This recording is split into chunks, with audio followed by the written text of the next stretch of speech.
Hello beautiful friends, I hope you're all doing incredibly well. If you watched my last video, you know that I intended on having this video out a long time ago, but I ended up getting sick, so I wasn't able to produce any content for you guys, so I'm so sorry that this is coming out late, but I hope you still benefit from it somehow.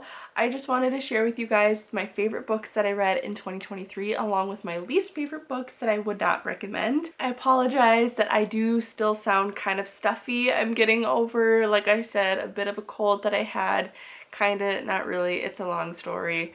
But I feel fine, I just sound funny. So we're just gonna hop right into the books that I read last year. Now please note, as we all know, I don't read a whole lot of books every year. Like I maybe read 40 last year, I'm not quite sure. So you've probably already heard me talk about most of these, so sorry. These aren't going to be in any particular order, I just kind of pulled them off my shelf as I saw them. So I am first going to start off with one of my absolute favorites that I think we all probably love if you've read it, and that's The Hobbit by J.R.R. Tolkien, and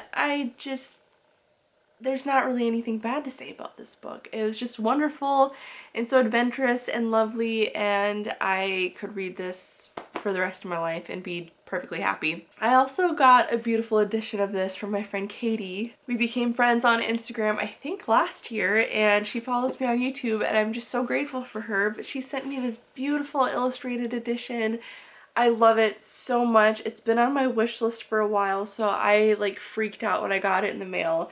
And it's so beautiful and heavy, and the art in it is really fun. I really love the illustrations that are in it, and this is definitely one that I will be reading to my children in the future. So Katie, you had a hand in that, and I'm just so grateful and so excited to read this one in the future. So yeah, The Hobbit, 5 out of 5, recommend. And I mentioned this in my reading vlog with that, but if you're somebody who's like intimidated by adult fantasies, I would definitely recommend watching the movies before you read it, because it definitely helped explain and helped me visualize a lot. Like I don't think I would have accurately been able to envision Rivendell without the movies, so I really enjoyed the movies a lot. I know people are kind of 50 and 50 on that, but I really like the movies, so I definitely recommend. The next book not a lot of people have heard of. I was sent this by my friend Monica because she actually personally knows the author, so this isn't like a super popular book at all, but you can find it on Amazon for really cheap, and it's Sunlight Girl by K.L. Cottrell. I absolutely love this book, you guys. It is not for the faint of heart. It is very, how do I even put it? It's very heavy. It's about this girl, Emerson, and she's not like other girls. She's very quiet and meek and doesn't get a whole lot of attention, and if she does, it's very negative. She gets picked on. And then a boy, Spencer, who moves to town, and they kind of end up forming a friendship because Spencer's very angry. He just went through something very tragic, and she's very soft-spoken and listens to him, and it's just, oh my gosh, I don't even really know how to explain this book because there's so much to it, and like I said, it's very heavy. Every trigger warning, honestly. There's abuse and alcoholism and addiction and suicide and cancer and bullying and all the name calling and just everything. It's, like I said, it's very heavy, but it is so beautiful. Spencer and Emerson, of course, like I said, they form a friendship, but they end up forming a romance by the end of the book, and it's a very redemptive love story because there's just a lot of abuse that goes on, and so I don't even know what to say because I don't want to give anything away, but like one of my favorite lines in this book that I read that made me cry was Emerson saying to Spencer, like, "When you touch me, I love existing." And I just think that is so beautiful to like find someone who just being there for you like makes you happy to be alive. And it's just, I loved this book. I have a lot of tabs in it. I cried a lot in this book, and I was inspired by this book, and it's just, there's so much of it. So yeah, I don't know, it did take me a hot minute to get into because it starts off kind of slow, and there's a lot of swearing in this book. Spencer swears a lot, and that kind of turned me off at first, but it's like one of those things where like once you start to get into it more and you realize why they are the way that they are, it's so beautiful. So I really recommend this one. I know it's not the most aesthetically pleasing book to look at, but the book itself, the story, is heart-wrenching and beautiful, and I just loved it. So I would recommend that one if you're not super incredibly impacted by reading about a lot of those trigger warnings that I had mentioned. The next book that I loved is life-changing, and that's Mere Christianity by C.S. Lewis. This book, it took me so long to get through. It took me like a month to read it because I had to really just sit and soak everything in. That's how I am when I read personal growth or spiritual growth books. I really have to take my time because I intend to apply the things that I read and learn in these books, and this just hit me so hard in so many ways. And I mean, look at all those tabs that I got. Like, that's insane. It's just so good. You see this book referenced everywhere by so many people, so many pastors and everything. It's all over the place. So I knew that it was going to be impactful, but I didn't realize like how impactful. I mean, it's like every page I've got highlights about something and underlying, and just I don't know what to say. This random page that I just opened up to, it says, "And if it does not help you, drop it. The perfect submission, the perfect suffering, the perfect death were not only easier for Jesus because he was God, but were possibly only because he was God. In religion, as in war and everything else, comfort is the only thing you cannot get by looking for it." There's just so much in this book, and so much of it I didn't expect for him to cover. I have nothing negative to say about this book. I don't understand how anybody possibly could. It's so impactful and beautiful and biblical, and I just loved it so much. I've said this before that I'm not quite ready to share my testimony because there are a lot of people who are part of it that I think will be impacted in not the best way. But I will say that I was a part of something that kind of almost totally destroyed my faith, because it taught a lot of like new age mysticism and new age mixed in with it, and I had a lot of questions that were answered incorrectly. So it's really important for me to read books like this, and this was so incredibly impactful to me, and I feel like it definitely helped me take a step closer to God, and it answered a lot of questions that I had before, whereas they were answered incorrectly by this thing that I was a part of, and this gave me like the right answers. And so it was just really beautiful and really impactful, and I cannot recommend it enough, and I love C.S. Lewis. The next book that I read is Emily Wilde's Encyclopedia of Fairies. I loved this book. It was so much fun. I think I ended up giving this either 4 or 4.5 out of 5, solely because I feel like the last third of the book was super rushed when I wanted it to slow down because there was a lot going on. So I really enjoyed it though. I love the way that it was written. It was written in like a journal style, which I've never read before, and I thought I wouldn't like it, but I actually really enjoyed it. And I actually read this one with my friend Sandy over at Bloom Journal. She's here on YouTube, and I just adore her so incredibly much, and I'm so grateful for her and her friendship, and I just love her. But we read this together. So the blue tabs that you see, these paper ones, are from Sandy because we did a surprise book swap, which I'm sure if you've been here while you heard me talk about it. But basically I bought a book off of her wish list, read it, annotated it, and then sent it to her, and she did the same thing for me. And so this was the one that was on my wish list that she bought for me and annotated it and then sent it to me. And I loved being able to have her little notes in here, and I thought that was just so fun. And I actually put a little note in here that is what happened. And then she wrote me a cute little note when she sent me the book, and yeah, it was just a really great time. And we plan on doing this again actually with the second book, and I'm so excited because the second one comes out this year. But if you don't know what this is about, Emily Wilde is compiling an encyclopedia about the fairy people, and so she takes this journey to this land with her co-worker, who she is less than thrilled to be with, and they are, like I said, compiling an encyclopedia and learning. And there's this cute little fae called, oh my gosh, I almost called him Groot. His name is not Groot, but I imagined Groot in my head the whole time. Poe! His name was Poe. And he's adorable, and I hope we get more of him in the next book. But I loved this book enough that I actually bought 2 more versions of it. I actually got the UK version of it. Look how beautiful that is. And then I actually also bought the Barnes & Noble special edition of it. I loved the serrated edges. I'm a sucker for anything extra when it comes to books. And yeah, so now I have 3 versions of this wonderful cutie book. Yeah, so I have a New Year's goal of being more financially responsible. So, if you see me do this again, call me out on it. I'm gonna take my sweater off because I'm starting to get all warm from talking so much. I got this cutie dress from New Flora and I love it so much. Next book I actually just talked about in my last video, and that is Holiday Romance by Catherine Walsh.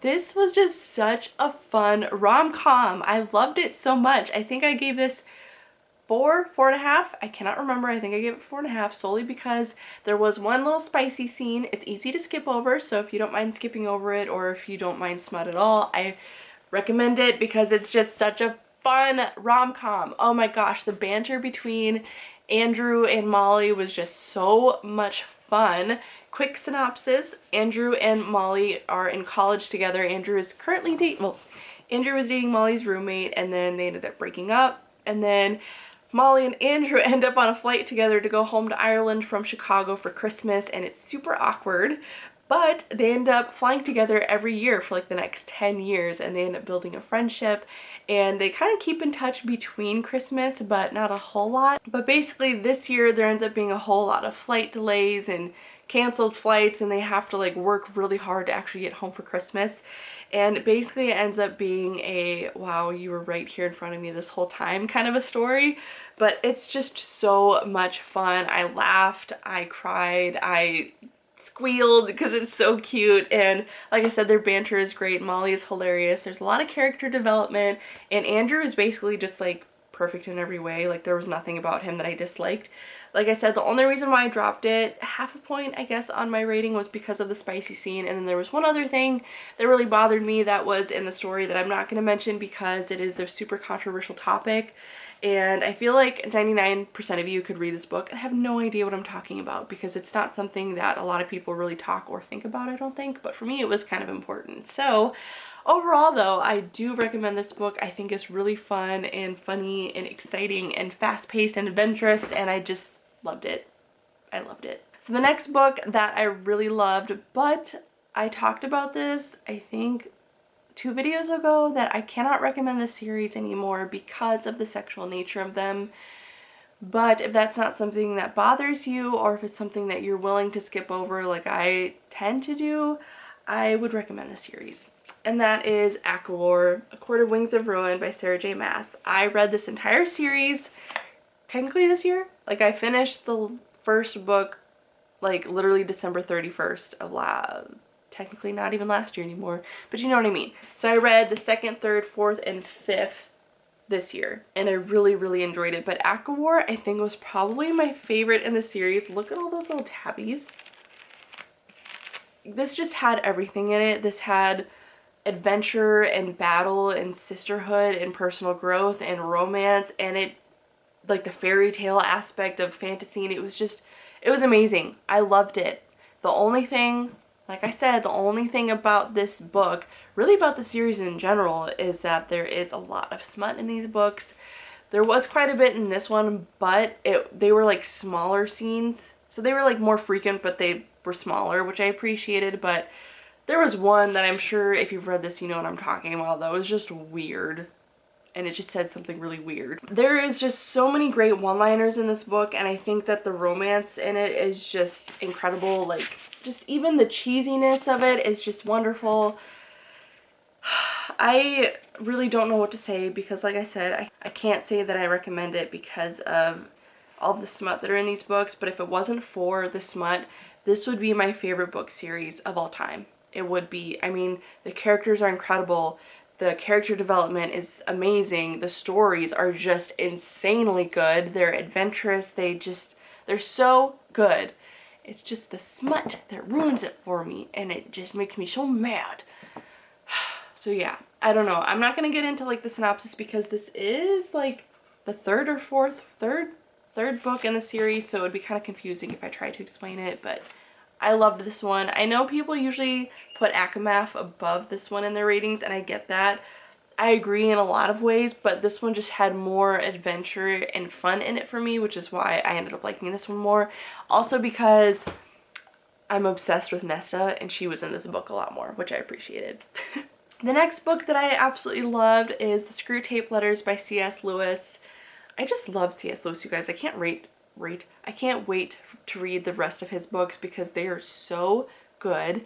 But this one I also talked about in a recent video, but it is written from the perspective of a demon to another demon. So it's kind of like a senior demon mentoring a younger demon on how to get his patient to fall from God and fall from faith. And it was just extremely convicting, very eye-opening, and it makes you want to be better, and it makes you see how the devil gets you to fall into stupid traps and to do stupid things and to be stupid, basically. And I just really loved it. I love books that convict me to be better, because when you know better, you do better. And yeah, I would really recommend it. Even if you're not Christian, I think it would really open your eyes on how you can be just a better person in general and make better decisions. And I just really, really loved it, and I hope that everybody reads that book because it was incredible. The next book that I read that I loved so much is Well Met by Jen DeLuca. This was just so cute and fun, and it is based around a Renaissance festival, which is why I think I loved it so much, because my husband and brother and I are big Renfest nerds. We've been going every year together for a very long time, and we love it so much. But this follows our main character, Emily, who just moved in with her sister because her sister was in a bad accident, so she can't really do anything by herself, and Emily herself just went through a breakup. And then Emily's sister also has a daughter named Caitlin who's volunteering for their local Renfest and needs an adult chaperone, so Emily reluctantly agrees to go with her. And that's when she meets her teacher, Simon, and he's kind of a jerk at first, very like serious and professional, like English teacher, very like, I can't think of the words, but basically very well put together and proper. And Emily is not like that. So they kind of butt heads for a little bit, but eventually sparks end up flying, and it's so cute and I love it. The banter is great. There's a lot of great one-liners. It's just really fun. There is a spicy scene, which I didn't love, which I think is why I gave this one 4.5 out of 5. Mind you, I will say that I appreciate that this was tastefully done. Like, I don't think smut is ever really appropriate, but I will say that compared to others, this wasn't bad. Like, it was laid out pretty realistically and not gross or raunchy, and it's very easy to skip over. There's not really any dialogue that happens, so you just need to know that, like, they get in a relationship. So I do love the story though. I think it's so fun. I could see myself probably rereading this in the future. I picked it up not last summer because it's now 2024, but the summer before that, and I got like 70 pages in and I put it down because I found Emily to be really annoying and rude, and she kind of is, but there is so much character development with her that happens by the end of the book, which is why I also love this book so much. So I really like it if you're looking for a fun romance story to read maybe around Renfest time, which for us is around like August-ish. I would definitely recommend because it is really fun. The last book that I read that I loved, aside from my honorable mentions, I actually read this in January of last year, which is wild. So this is a year ago, but that's All the Dangerous Things by Stacey Willingham. This is a mystery book and it is really interesting. I really enjoyed it. I can't necessarily recall everything that I loved about it because it's been a while, but I will say that there were quite a few twists and turns. I remember saying that this is one of those books where it's like you think you have it all figured out until you don't. Like, it's just, it definitely keeps your mind reeling and it's really fun. I can't remember the names of any of the characters, but basically there's this couple whose son is kidnapped, like right from under him, is just taken when he was like a year old, and they are struggling with guilt because they were in the house when it happened, but they were sleeping, and so they end up divorcing after that, and the wife is not giving up. And I think that's also part of the reason why her husband divorced her, is because she just like won't give up, and so she struggles really badly with insomnia because of it, and she ends up hiring like this private investigator, or I don't even think he's a PI. I think he has like a podcast that she ends up going on, and he's helping her kind of solve the mystery. And it's just really interesting because, like I said, you think you know where it's going and then like another turn happens. But I wouldn't necessarily call this a thriller, but it is kind of a semi-fast-paced mystery, if that makes sense, because there's a lot that goes into it, and it kind of brings up the mother's past of something similar happening to her and her mother, and it's just really interesting. Like the story, it's just kept very interesting. I'll just say that. But I really enjoyed this one. I think I gave this a 4.5, maybe a 5. I give out 5s very, very rarely, like unless I absolutely 110% love, am obsessed, will reread it in the future. I don't usually give 5s. So this is really good though, and I do recommend people picking this up if they want just like not necessarily a lighthearted mystery thriller, but like not something that's gonna like devastate you, but something that's kind of easier to read and fun to follow. Now for my honorable mentions. I also read Once Upon a Broken Heart last year, which I really enjoyed. I think I gave this one 4 out of 5, and the only reason why I didn't like love this one is because I was able to put this down for like a few days at a time and not be like dying to pick it back up again. Like it's definitely fun and interesting, but I wasn't 110% invested in the story, if that makes sense. I was like 85-90% of the way like, yeah, I want to know what happened. And I think I'm going to end up reading the second and third one this year. I would like to reread this one because I feel like maybe I didn't give it the chance that it deserved. I don't know, but I did really enjoy it. And I'm not going to explain the synopsis on this because it's really hard to explain. It gives Alice in Wonderland vibes though, so I'll just give you that. And I also love and appreciate that this is a romantasy that doesn't have any smut. So if you want a fun romantic fantasy story, pick this up because it is fun and it's exciting and beautiful and cute, and I really enjoyed it. And I can't wait to read the second and third one this year. My next honorable mention is The Unhoneymooners by Christina Lauren. This was a fun romance story. It's these two people who are in a wedding together that hate each other. She is the maid of honor and I think he is the best man, maybe one of the groomsmen, but they don't get along, but everybody at the wedding ends up getting food poisoning, so they're the only ones who don't, and they end up taking the honeymoon together because it's a free vacation. So it's really fun and funny. There were just a few like kind of political feminist jabs that were made that made me drop the rating, because I think I ended up giving this 4 out of 5 because of that. I found that to be really obnoxious, and I think this would have been much better without them. And there wasn't any smut in this one either, but there are a few people in Olive's family, who's the main character, that like made a lot of really weird, inappropriate jokes that I feel like didn't really go along with the vibe of this book. So that was kind of odd. But yeah, I don't know. I did really like this one though. It is fun and funny, and I laughed and cried and wanted to throw it across the room all at the same time. So if you like a fun, lighthearted romance, I would recommend. Just for me personally, like I said, those like political and feminist jabs really annoyed me. I kind of want to throw A Court of Silver Flames in here as an honorable mention, but I won't. Because the smut in that one was so disgusting. But like I said, I'm obsessed with Nesta. She is my favorite fictional character of all time, and I think she gets way too much hate. I think that if she was a man, people would love her, and I just am obsessed with her character and I love her so much, and I wish so badly that A Court of Silver Flames wasn't so disgusting, because it would be one of my favorite books ever if it wasn't. I didn't like the first like third of the book because it felt very different. The writing was very off for me, but Nesta's character development and the one-liners and just the personal growth in that book is so top tier, and I love it so much. But it's just so gross. There's so much smut in it, and it is raunchy and nasty, and I hated it. So I basically could have just included it because of what I just said, but I'm not even going to show it because the smut makes me mad. So moving on. So now the books that I didn't like, and I only have 3 that I can think of that I didn't like. I know that there was one other one that I wasn't a fan of, and that was Reckless Girls by Rachel Hawkins, but I feel like that one was so just like bleh, which is why I didn't like it. Whereas these ones, like I had reasons not to like them. And the first one is If We Were Villains by Emil Rio. I went into this thinking that it was going to be a mystery, dark academia kind of a vibe, and it wasn't. It was about our main character Oliver struggling with his sexuality, and I just don't find that to be an interesting plot whatsoever. I talk about this more in my fall reading vlog that I did with this one, but like the romance and love interest made absolutely no sense to me, and I feel like everything was just,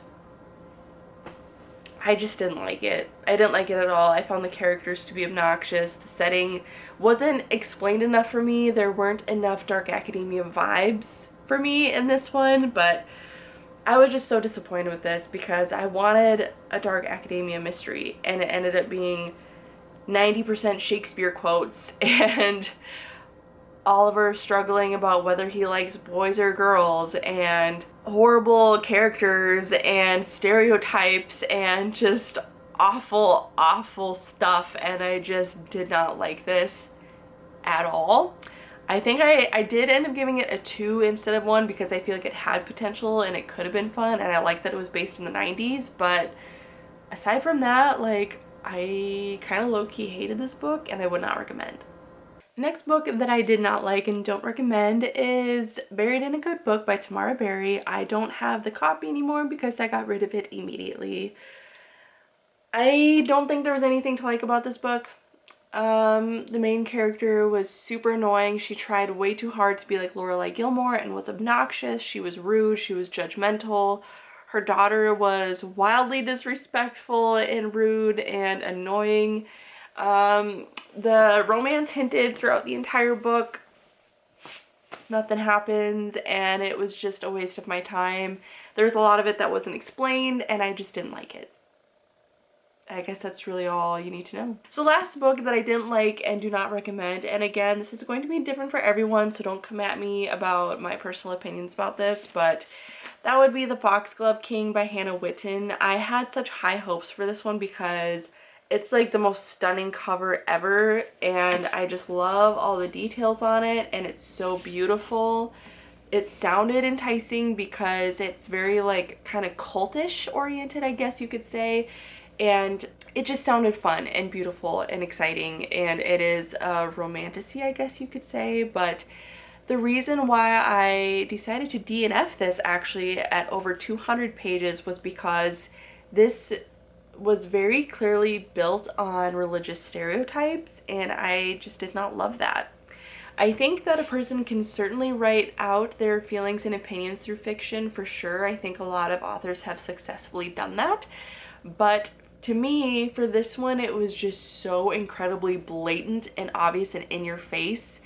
And what I had said in my review was that, like, I feel like it could have been done like, oh, this is what had happened, but like that's not how it's supposed to be, so like let's fix the system, let's change it. Instead, it was very like, this is how the system is, and it just was really horrible. This book was just so blatantly built on Catholicism, or like Catholic stereotypes, and I just found it to be really distasteful and not well done. And I will say that I have gone through a lot of religious trauma in my life, so I'm not coming at this from a perspective of somebody who just doesn't understand. I get it, but I just don't think that this was done very well, and it wasn't done very tastefully, and I think that it would have been better had she built her own system, if that makes sense. Whereas this one, like I said, it was so blatantly built on Catholic stereotypes that it was just annoying, and I just really disliked it. Now mind you, let's take that out of the picture, okay? If the whole religious thing was taken out and that wasn't a main focus, I probably still wouldn't have enjoyed it because the main character was really obnoxious and annoying. The world building was really weird. It was hard to picture where you were and what the politics were. The politics were really confusing and not very well done. The characters in general were just really unlikable, and the magic system was really odd and didn't really seem to have like laws, or like, I don't know, it just wasn't built very well in my opinion. So yeah, that is, I guess, my thoughts and opinions on the books that I've read over the last year. Of course, I didn't include every book that I read, but these are just kind of the ones that I wanted to highlight for loving and not loving. And I think it was a decent year. I think most of the books that I read I really enjoyed, and there was only a small handful that I didn't, so I think that was pretty good. I intend on filming another video tomorrow of my anticipated reads for this year, and I'm so excited. There are going to be a few books that were on my list last year, but we'll just ignore that. But for now, that is all that I have for you. Thank you so much for being here. I'd love to hear your thoughts and opinions on any of the books that I read, or if there's anything that you think I would love to read this year. And with that said, again, thank you very much for being here. I love you so dearly, and I will see you in my next video. Bye!